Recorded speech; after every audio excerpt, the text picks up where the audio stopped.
Hey everybody, and welcome back to a brand new episode of Season 2 of the Speak Plainly podcast, where we speak plainly about things that matter.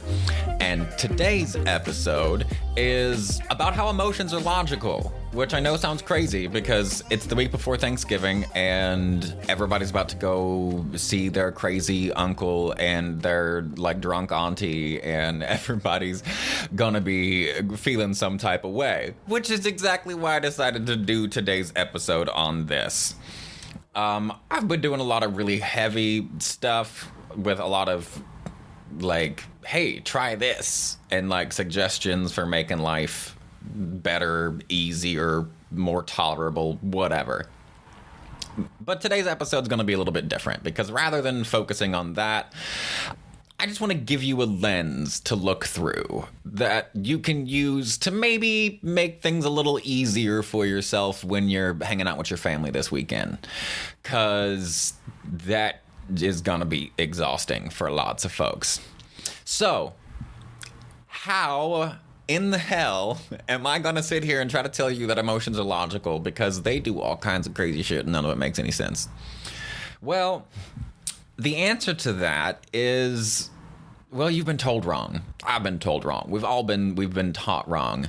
And the way to best look at this to me is from the word biological. Emotions are a biological process, and I've said on this podcast many times that all emotions begin as a somatic experience, or as a physiological symptom, as a sensation that arises in your body.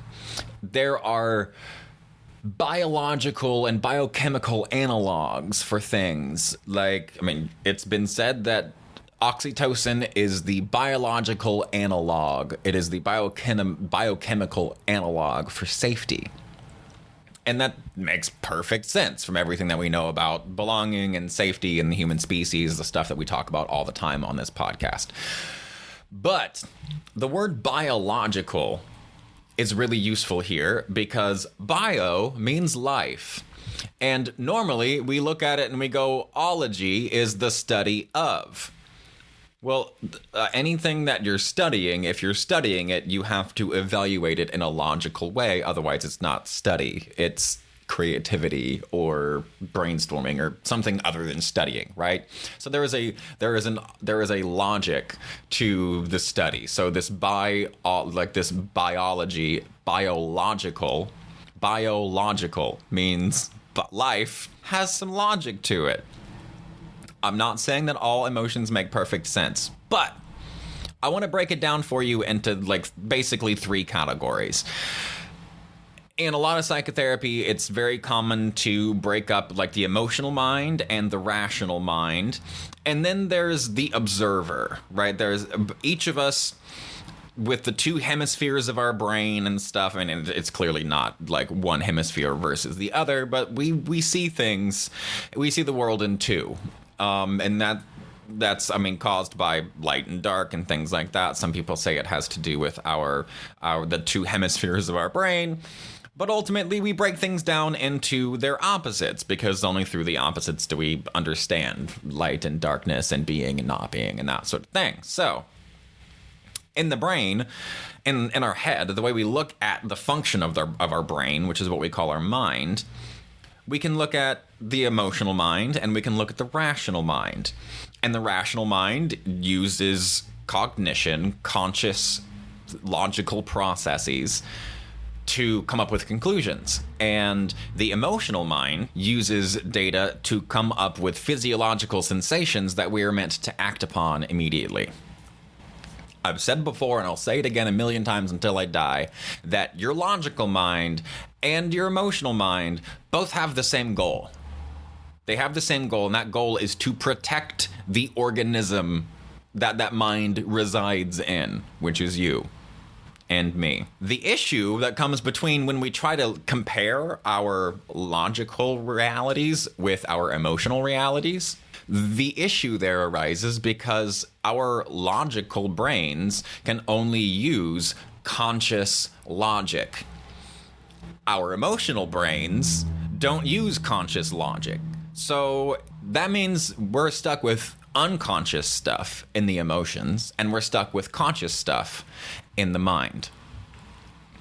So what becomes conscious and what is subconscious? Why would something be conscious and why would something be subconscious?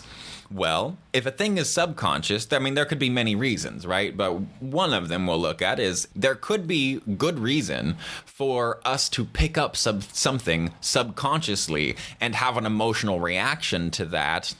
Like, we notice that somebody out of the corner of our eye is giving us an angry face and we feel threatened. We will notice that we feel threatened because of the vibe over coming out of one side of our eyeballs. We'll notice that vibe is screwed up, and our body will launch a response to that immediately before we're even consciously aware of why we feel that way. So emotions are usually working in the subconscious realm. Clearly, conscious thought powerfully affects our subconscious life and our emotional responses. But the baseline goal of our emotional mind and our rational minds are the same: to keep you alive.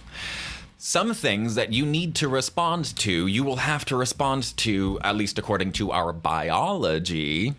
Our biological mechanism is to keep your biology, your body that you live in, alive. So emotions are a biological mechanism to be able to look around with its own form of logic, its internal biologic, the logic that is created by experiences and not by thoughts, to look at that and go, that's unsafe. Now, the experiences are not just your experiences. These emotions, they're running off of experiences that your mama had, that your grandmama had, that your great-great-granddaddy had. That's what it's running off of. It's not just your experiences, right? This is inherited stuff. This is inherited DNA that we're operating off of, and our own personal life experiences. So the logical aspect of our emotions is that our emotions and our subconscious mind are trying to do the same thing as our rational conscious mind, except it's using a different set of data. The rational mind is picking up stuff that will best be used by our brain for figuring out what future problems might arise and how to best deal with them.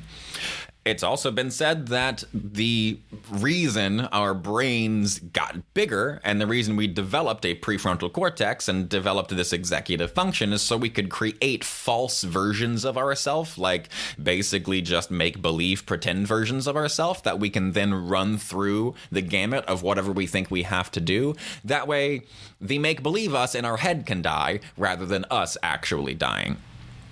I hope that makes sense. Like, basically our brains developed from like caveman brains and that sort of thing to be able to go, if I do this, will that kill me? Right? That's a useful thing. And so there's certain information that's going to be useful in that line of thinking. That information gets picked up by the reticular activating system in the brain and other things, but mostly it gets filtered by the reticular activating system, I guess I should say. But that's going to go and pick up things that you find important in your environment, and that's what your rational brain is going to run off of. Your emotional brain is running off of all of the data that your mama experienced and your grandmama experienced, and that's why it doesn't feel logical, but it is logical. And the whole point of this is I want you to trust your feelings. I want you to trust that they are logical, but not the same type of logical. They have a logical conclusion based on information that you are not cognitively aware of. All right. Our emotions, all of them, are a logical conclusion based on information you may not be aware of. You might be aware of it. You might know why you were hyper-reactionary to a certain situation. Like, for me, Michael just got a dog. He went to foster a dog. And I have issues with small barking dogs because I grew up in a house with incessant barking and these stupid little small dogs, and they drive me crazy. And I went over to try to hang out with him, and I was having a bad day. I felt very thin, and that dog just went off. It just was barking and barking and barking at me, and I just did not have it in me to deal with it. I just couldn't deal with it, and I was like, I'm done. And I just hate that dog. I do not like this dog. That dog is really sweet, and there's nothing wrong with it outside of it's been abused. So when it first meets you, it just barks and barks and barks and barks and barks and barks and barks. And I was trying to like get it to come, and I just didn't have the emotional, or I just didn't have the chi to deal with it that day. So I know why I hate that dog. I know that it stems more out of my relationship with small dogs and with the barking of that dog than it does to do with the dog itself. It has a lot more to do with my past than it does to do with this current dog. However, it doesn't matter. I can't change how I feel. And the reason I can't change how I feel is because how I feel is logical. Boom. How I feel is logical. That's why I can't change how I feel. It makes sense. And that's what I want you to remember. This is going to be a shorter episode, at least I think. But that's what I want. That's what I want you to take away from this, is the reason that you can't change how you feel is because how you feel is logical. It's just not based off of the things that you normally count as logical. It's based on the inherited trauma that you have. It's based on subconscious traumas that you may not remember. It's based on past experiences that you remember, but you've recalled them so many times and you're a nice person, so you try to always downplay how bad something was. So after you remember it 12 dozen times, you're like, oh no, it was fine. It really wasn't that big of a deal. But in the moment, 20 years ago, when whatever that thing was that happened, it was a big deal. And it got implanted in your body as a big deal. And therefore, your body remembers it as a big deal. That's logical. It's just not consciously logical. So when you're sitting around the dinner table and you have your auntie and your uncle, and there's like the whole family has its drama, and you've got people who are excited for Trump running again, and you've got people who are voting for the guy with the rubber boot on his head, and everybody's all twisted. Just remember that the way you feel is rational. It is logical. It is okay. It is like, it doesn't need to be justified. You don't need to hold them back. They're logical for a reason. They're logical because you were like, if you react crazy to something, it's because you were injured by something similar. This is super... Actually, that's really funny because I didn't start this off with this in my head at all today. But this is what I'm having to deal with, is I have to admit that my emotions are logical, and my emotions are, I don't like that dog. And we're supposed to go pick up he's supposed to go pick up that dog, and we're going to try again. And I'm going to try to foster, or just be with him while he fosters. And maybe if the dog gets used to me and stops barking at me, then maybe I can like it. And if that doesn't happen and I don't like it, then that's a whole nother set of issues, and that starts to bring up my own abandonment trauma and that sort of stuff. But that's life. This is what dealing with trauma does. It's obnoxious because you're just constantly uncomfortable. You just have to make friends with being in discomfort, because the first part of dealing with trauma is making sure that you are not falling for it anymore, because you'll allow yourself to be abused and mistreated just because it's what you're used to. And then you finally realize that that's what you're doing and you don't want to do that anymore. And so you hold really, really hard onto not being abused and not being mistreated. And you're like, I will be treated like a queen and I will be treated like a king no matter what. And then life happens and you have somebody who maybe does want to treat you like a king or a queen, but life happens, and the moments where you need that don't match up, and you have to deal with it. So how are you going to deal with it? This is one of the ways that I deal with it, is I recognize that my emotions are logical. They just don't make any logical, rational sense to me, because when I think about emotions, I'm using my cognitive brain, and they don't match. They're using two completely different sets of data to accomplish the same task. The task is survival. Emotions are all about dealing with whatever is going to save you right now in this very moment, in the space between when you can notice it and when you can take cognitive notice of it, and then take cognitive reactions, take a cognitive action or response to it.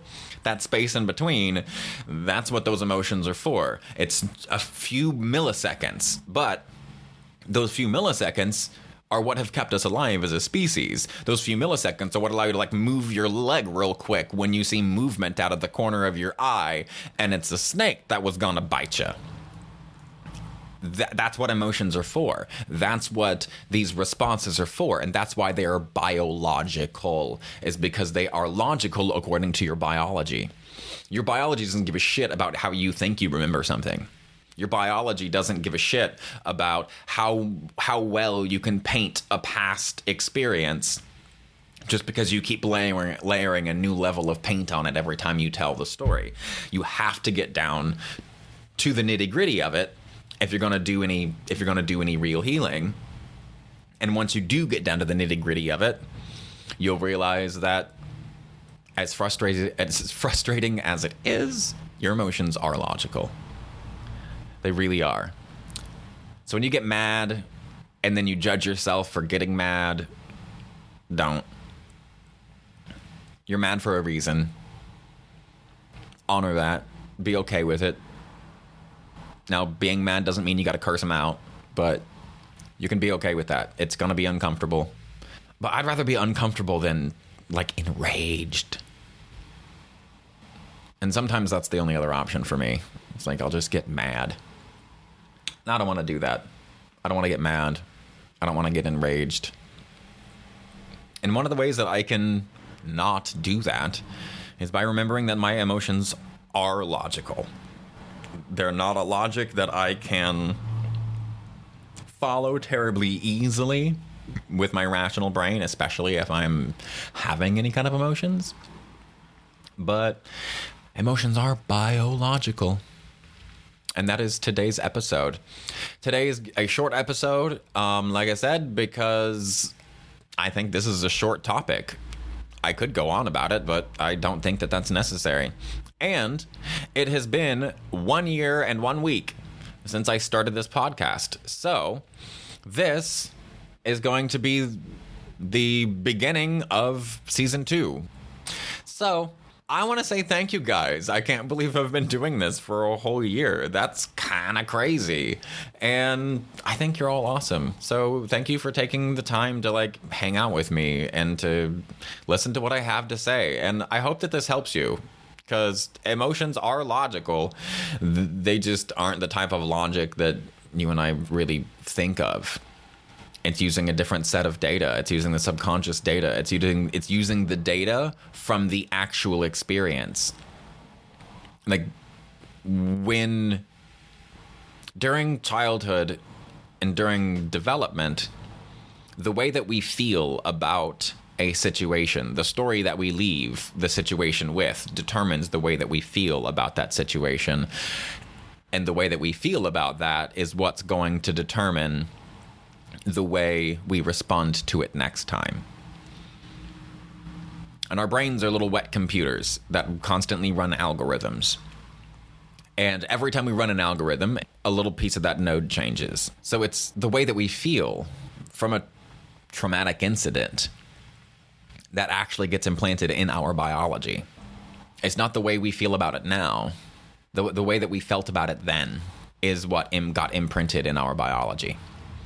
Which is why when you're doing that deep healing work, you have to go dig that up and find a way to change the emotion at the end of it.